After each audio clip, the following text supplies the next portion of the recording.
after me, they're after you. I just happen to be standing in their way.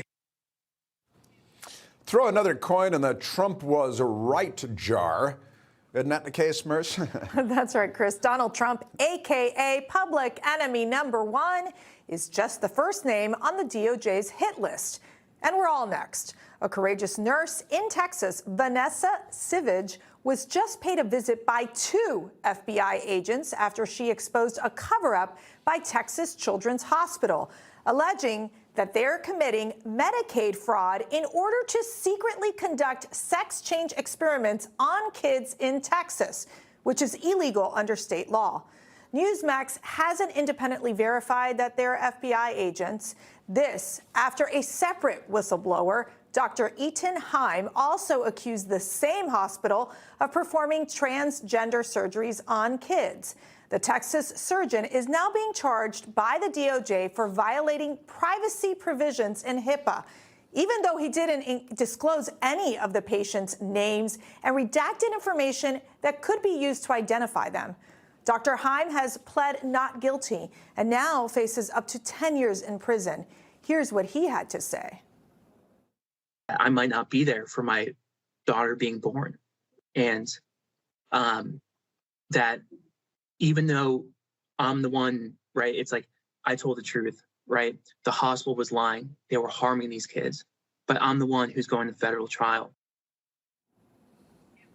I mean, Jesse Jane, the legal expenses, the mere fact that DOJ is basically going after this doctor where he was talking about how Texas Children's Hospital was secretly implanting puberty blockers on minor children. And most of these violations are HIPAA violations. What is going on here? You know, what's very disappointing, and we've all seen this since J6, is that they oversaturate charges, so people basically become financially bankrupt and cannot go forward, and they plea out.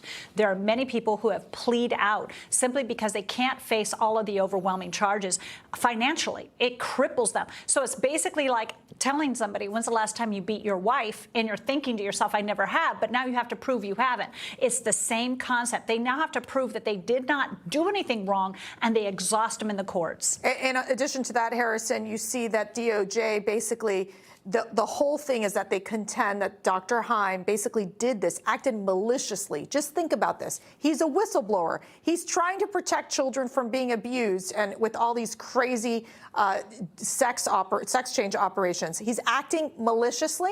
It's crazy, and I'm actually loosely connected with this family. I have a good friend in Orlando that is friends with this family, and my friend Sam in Orlando let me know about this case, and I was shocked. And I've been trying to promote it. I'm glad we're covering it, because this is weaponization by our federal government to push an agenda and to push fear. They're instilling fear, not just on this doctor, but doctors across America, that if they dare speak out and expose what's happening in hospitals across America, they will face the heavy hand of government and of our legal system, which is a travesty of justice. And doctors all across America need to stand up and speak out, because what they're doing to our children is disgusting. And what they're trying to do is take parents away from these decisions. If a 16-year-old kid wanted to get a tattoo tomorrow, guess who has to be there? Mom and dad to sign it off. If they want a sex change, they don't need their parent there. It's absolutely absurd. And what it's playing well in, African-American households and Hispanic households especially, they don't want to see this happening to their kids. That's right. The mayhem has prompted state Republicans to take action. The allegations of Medicaid fraud against the hospital are now reportedly being investigated by Texas Attorney General Ken Paxton, who had already been investigating them for the illegal procedures to begin with. If the state decides to pursue criminal charges, the doctors involved could face heavy fines and up to 10 years in prison.